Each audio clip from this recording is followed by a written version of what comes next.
Bonjour! J'ai entendu dire que vous aviez lu beaucoup de livres jusqu'à maintenant. Il paraît même que vous avez atteint plus de la moitié de l'objectif. Félicitations, continuez comme ça. Vous allez réussir à lire ensemble vos 3000 livres. Aujourd'hui, je vous montre comment choisir un livre à votre mesure. Un livre à votre mesure, c'est un livre qui est parfait pour vous. Ni trop facile, ni trop difficile. Choisir un livre à sa mesure, c'est un peu comme choisir des chaussures à sa pointure. C'est-à-dire que ce sont des chaussures qu'on aime, qu'on trouve belles et qui sont ni trop grandes, ni trop petites et confortables pour aller où on veut. Pour vous montrer comment on fait, je vais utiliser mes propres chaussures. Voilà! Premièrement, j'ai choisi des chaussures que je trouvais belles. C'est la même chose pour les livres. Choisissez des livres qui vous intéressent, qui vous attirent. Par exemple, si vous avez aimé Fafounet une fois, c'est fort probable que vous allez l'aimer une deuxième fois ou une troisième fois. Cherchez des sujets qui vous intéressent. Vous aimez les animaux ou la science. Donc, c'est vraiment votre intérêt à vous qui doit guider votre premier choix. Deuxièmement, je veux vous faire remarquer que j'ai toutes sortes de chaussures et que ces chaussures-là me servent à des activités différentes. Par exemple, si je vais à la plage, je vais utiliser mes sandales. Mais si j'ai besoin d'aller dehors dans la neige, ce sont mes bottes que je vais utiliser. C'est la même chose pour les livres.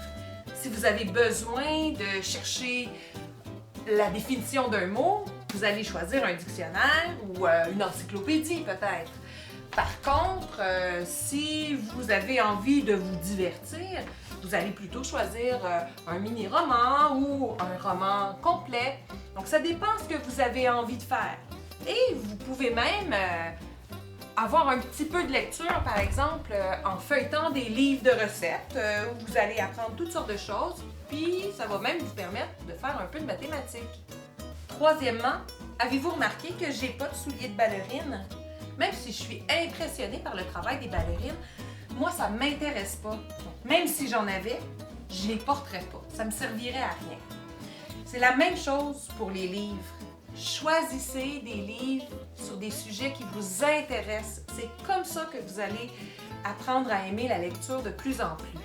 J'ai trouvé une paire de bottes de construction dans ma maison. Ça tombe bien parce que j'ai justement des projets de rénovation. C'est génial. Je suis pas mal certaine qu'elles vont le faire. Est-ce qu'elles me font? Pas vraiment, hein? Elles sont un petit peu trop grandes pour moi. Je risquerais sûrement de m'enfarger, de tomber. Ça sera pas très confortable de travailler avec des bottes comme ça. Je pense que je devrais oublier ça puis essayer d'en trouver qui sont davantage à ma pointure à moi. Mais c'est la même chose avec les livres. Peut-être que vous êtes attiré par la poésie, que ça vous intéresse.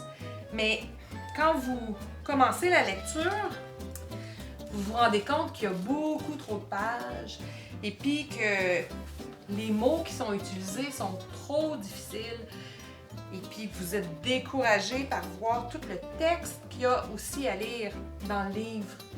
Donc à ce moment-là, ça serait peut-être mieux de choisir un autre livre ou demander à quelqu'un de plus expérimenté de vous aider à lire ce livre-là.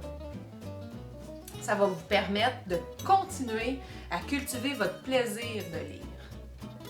L'été dernier, ma petite voisine Rosalie jouait dehors devant chez moi. J'ai tout de suite remarqué ses souliers, c'était tellement beau. Je lui ai demandé de me les prêter, puis elle a accepté.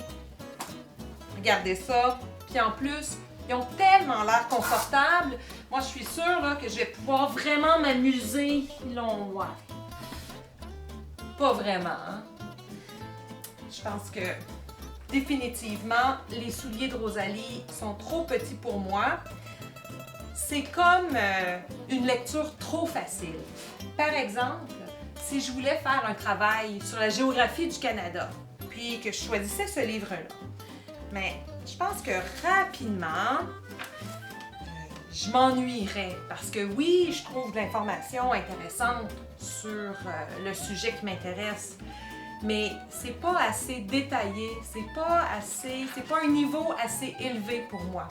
Donc, je devrais continuer à choisir un livre qui est vraiment à ma pointure.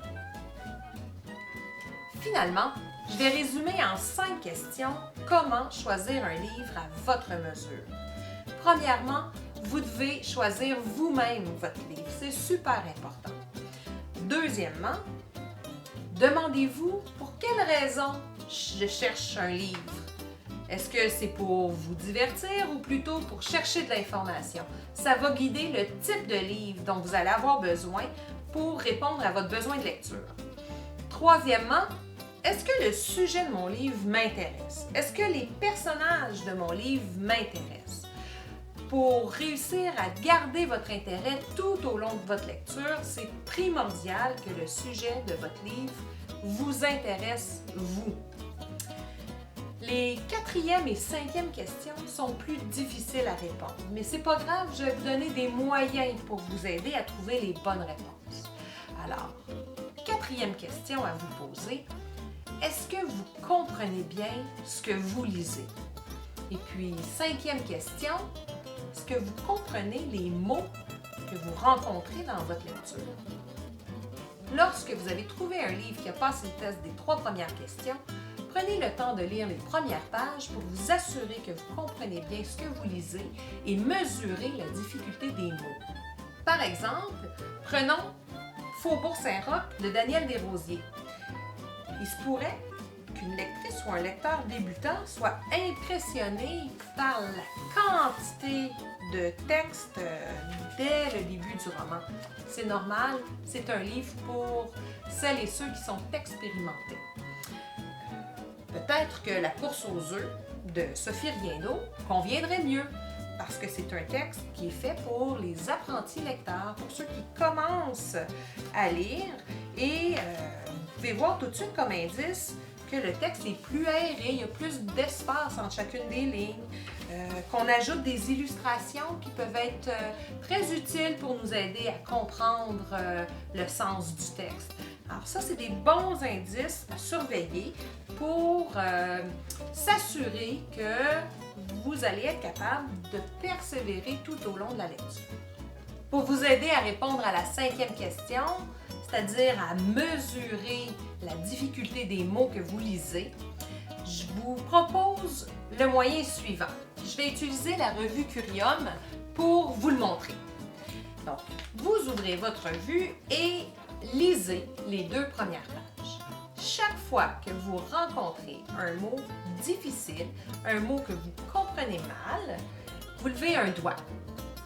Et si vous avez levé 5 doigts avant la fin de la lecture des 2 premières pages, c'est que vous avez entre les mains un livre qui est probablement trop difficile pour vous. Je vous encourage à en choisir un où les mots sont mieux ajustés à votre vocabulaire à vous. Par exemple, je vais commencer ma lecture.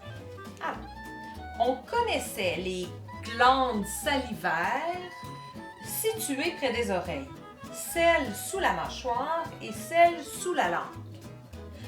On vient d'en déceler une 4e catégorie, les glandes tubariales, logées à l'endroit où la cavité nasale rejoint la gorge, le nasopharynx.